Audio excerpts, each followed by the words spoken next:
Welcome to another episode of Life and Whiskey. As always, I'm Jordan, and today we're going to look at Jack Daniel's Single Barrel Heritage Barrel. This is a toasted barrel, and unfortunately, it's ringing in at 100 proof.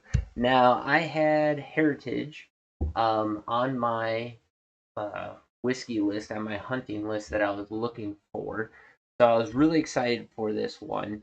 I don't know if all Heritage barrels are toasted or not. I couldn't remember. It just said Heritage on my list.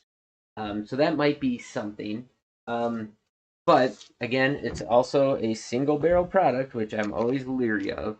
I paid $68.10 again up in Montana for this bottle, and I was pretty stoked for it. Now I just fresh cracked it. I don't know when I bought it, and gave it a couple of tries, and I was not that impressed with it. So we will see what comes out of the bottle this time and how it goes. Now, as you know, for me, pretty much Jack Daniels as a whole is not super high on my list.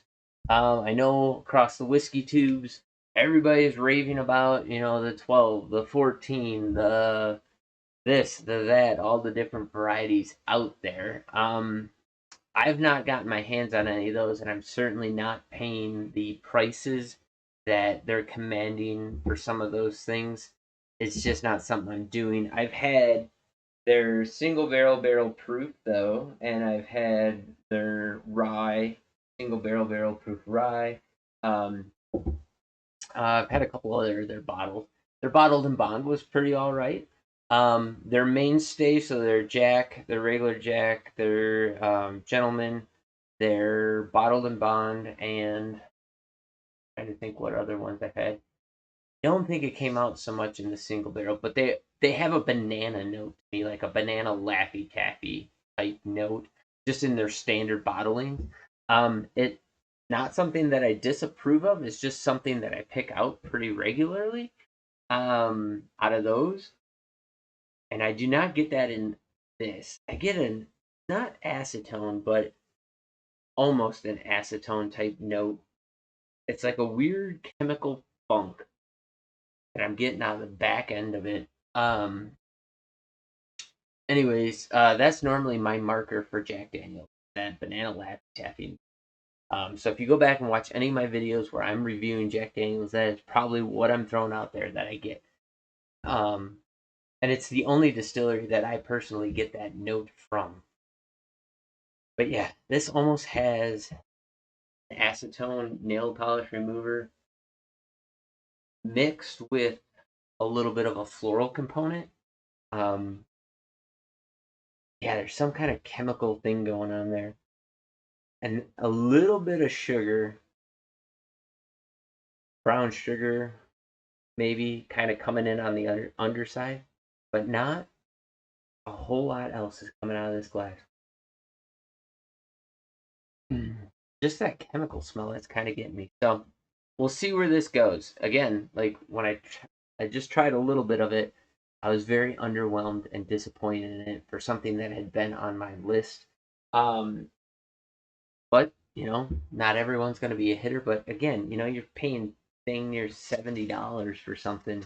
You expect it to at least be pretty good. But we'll see.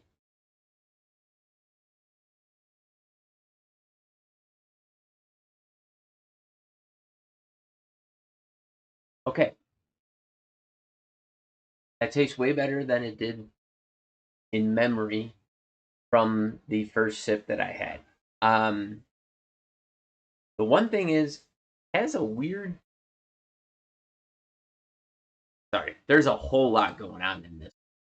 And it has a weird drying, like ethanol drying kind of thing going on, dryness to it in the middle of the palate, but it's not that. Like, there's not a burn, there's not anything going on, and it's just like a ramp up of like this drying on my tongue and whatnot. But then it comes right back into a flavor profile, like a lot of graham cracker, a lot of sweet. Um, that really threw me for a loop. That was not what I tasted the first time. So scratch everything I just said once again about not liking it. I'm actually digging this go around. There was a lot there, so let's see if we can tease out some of that stuff. But the nose is not changing. It is. I'm just gonna say it. That's nail polish remover. That's the dominant note that I'm getting out of the nose. Very weird. Okay, so it starts off vanilla, a deep, dark, almost burnt caramel. It dries out in the middle. I get a little bit of oak tannin in there from that toastedness, but not too much. Like that. That's well balanced. Like I don't have a very sharp, astringent bitterness that's showing up. It's just enough to just kind of be like, hey, we're here. Kind of like that. You get a little bit of like charred marshmallow going into the finish that then goes into a honey graham cracker and finishes with just a touch of peanut and oak. That's actually really good. So everything I said leading up to the actual tasting notes, yeah, you can disregard that. Like that's way better than what I had experienced before. And that's kind of the detriment of doing a fresh crack, tasting it at that point in time, and then coming back and reviewing them later. Is like my memory of what I was tasting often is not, it's not the same experience.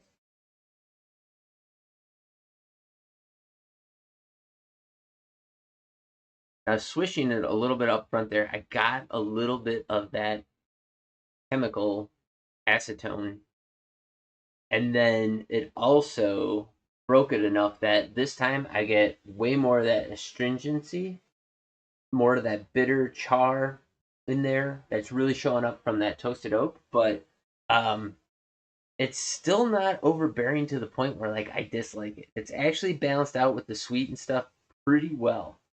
This might be a cigar whiskey. Like that might balance out with the smoke pretty good. Um, so there you go. I'm not hating on that as much as I was to start with.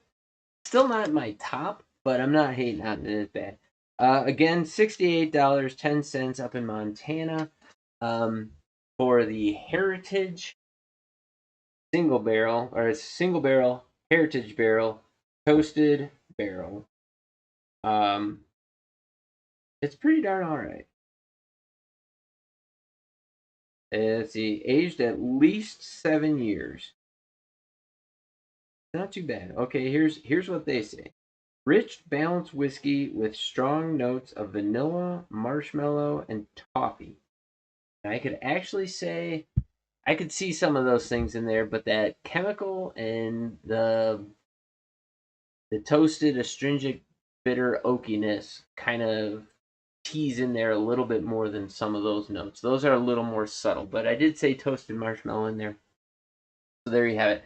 Drop in the comments down below what your experience is with the Jack Daniel's single barrel Heritage barrel, and what you can find it for in your area. I forgot to say that in the previous two videos. So Old Forester, the single barrel 100 proof, and the Yellowstone toasted barrel 100 proof. Let me know what those are available for in your area. As well, you can do it on this video or go back to those videos and type it in there. I'd be curious to see what you can find them for in your area. I think we're going to wrap it up there. How long is this video? Not very long. This is only 9 minutes so far, but that's a good length. We'll end it there, and I think we're going to either finish this video shoot with the Ardnaho. I think I said I was going to do these. I think we'll go into tequila, and we'll finish up with the tequila. So there you go. Thanks for watching. You guys have yourselves a great day. Have yourselves a great Easter as well, which should be, well, it's tomorrow as I'm shooting this. This is the 4th. April 4th. You guys have yourselves a blessed Easter, and we'll catch you in the next video.